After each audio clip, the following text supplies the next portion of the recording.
दोस्तों, मैंने अपने पिछले वीडियो में आपको कहा था कि मैं अगला वीडियो एंटीमीटर के ऊपर बनाने वाला हूँ, क्योंकि मैं उस वीडियो पे अच्छे से एक्सप्लेन नहीं कर पाया। तो इस वीडियो में मैं एंटीमीटर को अच्छे से एक्सप्लेन करूँगा। तो चलिए शुरू करते हैं आज का वीडियो।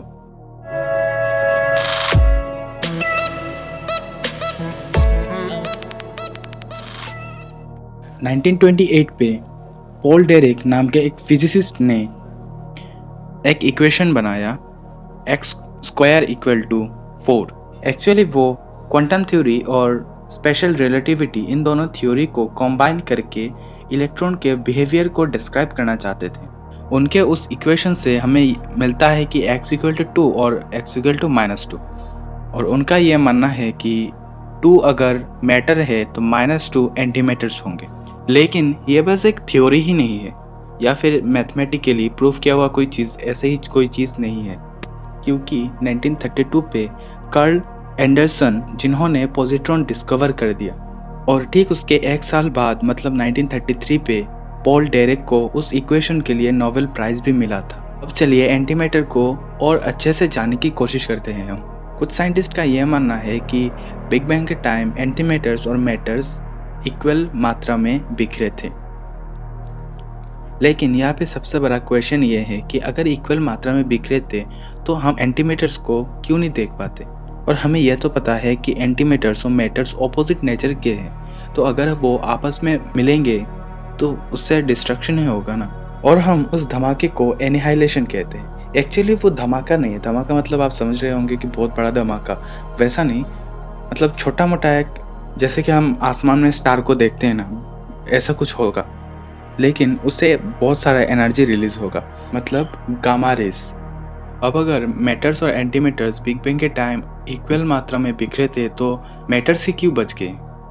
इससे कुछ साइंटिस्ट कहते हैं कि एंटीमैटर्स कम मात्रा में बिखरे होंगे, लेकिन कोई इस बारे में श्योर नहीं है। अगर इक्वल मात्रा में बिखरे होंगे तो एक केस हो सकता है, ऐसा हो सकता है कि कुछ एंटीमैटर्स ने अपने खुद का यूनिवर्स बना लिया और कुछ मैटर्स ने अपना खुद का यूनिवर्स बना लिया। अच्छा, मैंने तो अभी कहा कि एंटीमैटर्स और मैटर्स ऑपोजिट नेचर के होते हैं और उनके बीच जो एनिहाइलेशन होता है उससे गामा रेज प्रोड्यूस होता है। चलिए एंटीमैटर और मैटर को और तोड़ फोड़ के अंदर की कुछ चीज़ें देखने की कोशिश करते हैं। मैटर और एंटीमैटर में कॉमन चीज़ होता है एटम। हर चीज़ एटम से बना है, हमें यह पता है। अगर हम मैटर की बात करें तो मैटर में हमें क्या मिलता है?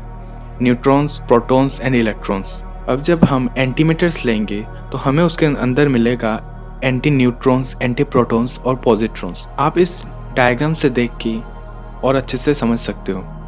अब जैसे कि मैंने पहले कहा कि एंटीमैटर्स हमें आसानी से नहीं मिलते, पर हमारे साइंटिस्ट एंटीमैटर्स बनाने में लगे हैं। सर्न में, मतलब European Organization of Nuclear Research में, एंटीमैटर्स बनाने की कोशिश कर रहे हैं हमारे साइंटिस्ट। लेकिन एंटीमैटर बनाना इतना आसान नहीं है और नासा के मुताबिक 1 मिलीग्राम एंटीमैटर बनाने में करीबन $100 बिलियन लगेंगे। अब साइंटिस्ट एंटीमैटर बनाते कैसे हैं? पहले तो पॉजिट्रॉन बनाते हैं, फिर एंटी प्रोटॉन्स। अब चलिए पहले जान लेते हैं कि पॉजिट्रॉन कैसे बनाते हैं। पॉजिट्रॉन बनाने के लिए वो गामा रेस को कुछ हैवी मैटर्स में स्ट्राइक करते हैं, उससे पॉजिट्रॉन और इलेक्ट्रॉन सेपरेट हो जाते हैं और उनमें से पॉजिट्रॉन को वो पकड़ लेते हैं। और सेकंड केस में एंटी प्रोटॉन्स बनाने के लिए वो लार्ज हाइड्रल कोलाइडर की मदद से 2 प्रोटॉन्स को उसमें कोलाइड करते हैं, उससे उनको एंटी प्रोटॉन भी मिल जाता है। अब हमें पॉजिट्रॉन और एंटी प्रोटॉन तो मिल गए। अब हमारा मेन काम है कि हम उन दोनों को आपस में मिलाएं जिससे कि एंटीमैटर्स बनेंगे। लेकिन वो कैसे? एंटीमैटर्स भी मैटर्स की तरह ही ग्रेविटी के साथ बिहेव करते हैं। तो साइंटिस्ट क्या करते हैं कि एक वैक्यूम ट्यूब के अंदर इलेक्ट्रिक और मैग्नेटिक फील्ड के मदद से उनको रखा जाता है। लेकिन यही सबसे रिस्की काम है। अगर वो एंटीमैटर किसी भी मैटर के साथ कांटेक्ट कर लिया तो एनिहाइलेशन हो जाएगा। अब साइंटिस्ट इतने पैसे खर्च करके इतने रिस्की काम क्यों कर रहे हैं?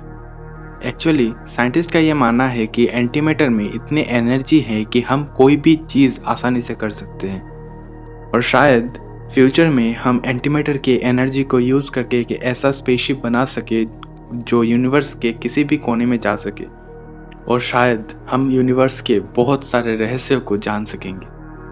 लेकिन हम तो बस इसका पॉजिटिव साइड ही सोच रहे हैं। हर एक कंट्री अपने लिए सबसे खतरनाक वेपन बनाने की कोशिश करते हैं और अपने कंट्री को सेफ रखने के लिए ऐसे हथियार रखते हैं जैसे कि न्यूक्लियर बॉम्ब। शायद फ्यूचर में एंटीमेटर की मदद से भी लोग वेपन बनाना शुरू कर दे और शायद वही इंसानों का नामो निशान मिटा दे। तो दोस्तों, बस आज के लिए इतना ही। अगर आपको मेरा वीडियो अच्छा लगा तो लाइक एंड सब्सक्राइब ज़रूर करना और कमेंट में ज़रूर बताना कि आपको ये वाला वीडियो कैसा लगा। तो चलिए मिलते हैं अगले वीडियो में।